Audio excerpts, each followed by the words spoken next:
Make the ground shake.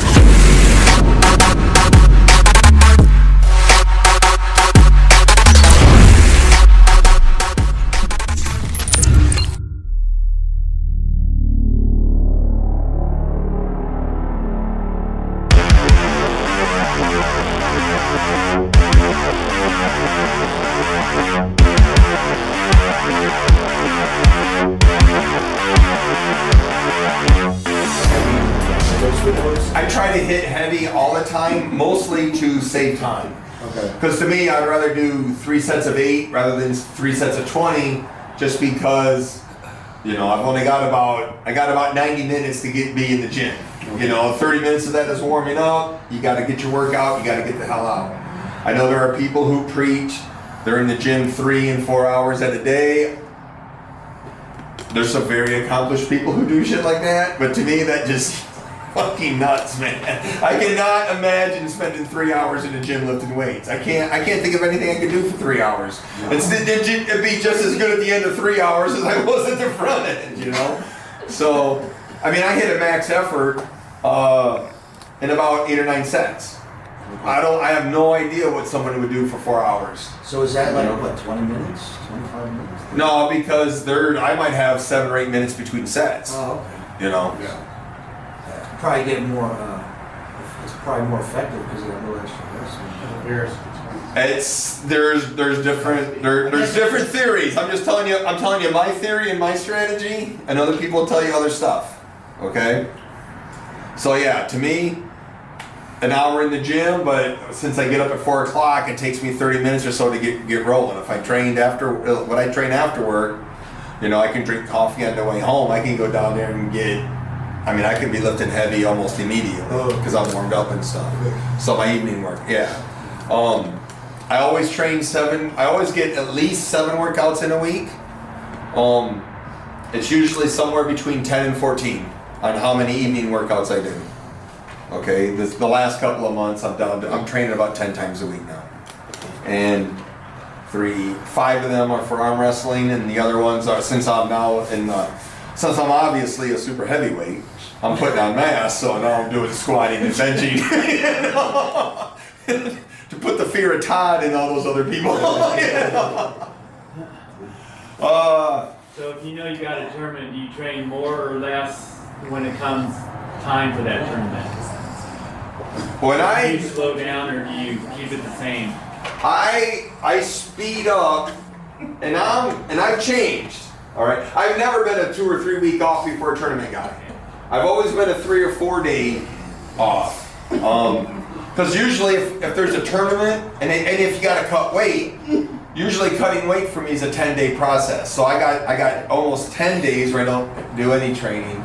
But in the super heavyweight class, I might, between travel, weigh-in, getting there and stuff, there's 3 or 4 days that I don't train before the tournament starts anyways. That's about all I do. I've been toying with the idea of, instead of tapering down like the endurance athletes do, of actually ramping it up. I almost wondered if it would be better to, for instance, let's just say barbell curls. Let's say my max barbell curl is 100 pounds. I've often wondered if I got a tournament on Saturday, should I not try to do like 120 pounds or something, as my last workout? Really, really stress it, and then I got the 4 days where I'm really not doing anything, and I'm eating and I'm sleeping well, and so I feel, because going into a tournament, the mental games screw with you, right? Because you've been training.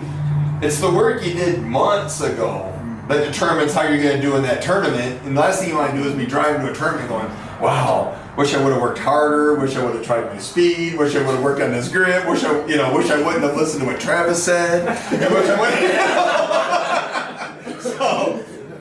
So training really, really hard does clear a lot of that stuff out of your head. Right? Probably allows you to focus more. Yeah. When you're slacking off or resting and stuff, that's when my mind starts giving me self-doubts on whether or not I've actually worked hard enough, or whether I earned it, or whether I deserved it, that kind of stuff. So, if anything you don't train for about 2 to 3 weeks will drop off about 10%. It's more or less. So taking this 3 weeks and not doing anything, the people who do that, and there are people who do that and are very successful, but they are so much crazy stronger than the rest of us that they can give up 10 or 15% and still be superstars. But they weren't going to win the Olympics that way. You know what I'm saying? Because those people who actually set quantifiable records, like in weightlifting and shit, don't do that. You know. Any other questions? Are you down to something pretty consistent these last few years as far as your preparation?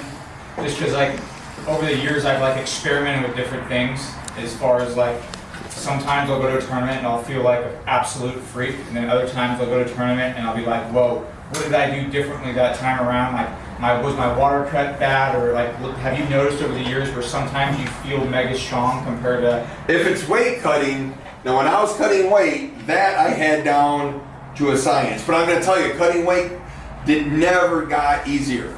Now I was going to cover cutting weight at the end, but I would cut about 10% of my body weight, which was always a stretch. So for me, it was always 20 pounds in 10 days. But mostly what it was in the first 9 days, I'd lose about 5 pounds or so. And then I always tried to hit 12 to 15 pounds in the sauna the night before. I wanted to maximize the weight cut prior to weigh-ins. So I didn't want to make weight any earlier than weigh-ins, get off the scale and start putting it back on. That actually got harder for me every year, but that I actually had written down. And to the point where when I was in the sauna, I was weighing myself every hour. So I knew, because every time you jump in that sauna, you come back, wow, I lost 7 pounds. Oh, fuck, I'm going to be done in 4 hours. Yeah, the last 12 hours, you don't lose shit. You know, it takes 12 hours to lose that last pound, you know? Because I'm almost convinced you come out of the sauna at the end when you're dry, you weigh yourself, you know, when you get back into the sauna, you're cold. I think I started soaking that steam back into my body, and then I had to get hot, get that headache, and lose it again. That was killer. Now that I don't have to cut weight anymore, the training is mostly, we gotta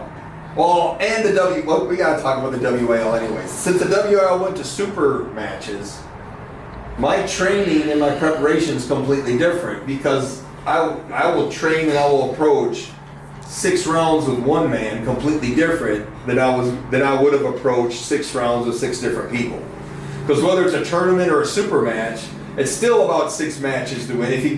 It's 6 matches to win if you go undefeated in the tournament. But in the WAL, you got to win 3, but you might have multiple restarts. But it's about the same amount of pulling. But a tournament, it's 6, maybe 7 matches over what seems like 8 or 9 hours. For crying out loud, they got a break in the middle of it, and it's just a tournament's completely different. A tournament, I would certainly emphasize table training versus weightlifting. But I've been arm wrestling for about 20 years now, so my preparation, as soon as I know who I'm going to arm wrestle, I build a YouTube channel of all their matches. I watch it while I'm training. I develop a game plan. I talk it over with 2 or 3 people that I trust. I will practice with those people once or twice. And I'm usually pretty confident in my preparation weeks before I go in there. You know, and that's kind of down to a science now. But I'm at the point where when you're a beginner, you're worried about all kinds of crazy shit. When you become an old guy, you don't ever want to lose, but you don't ever want to get crazy with it. So I'm still having fun. I'm not completely suicidal about shit anymore, you know. But I'm at the point now, I got a pretty good idea whether I'm going to win or lose weeks before that match happens. I go, I should be able to win I should be able to win this match 9 times out of 10.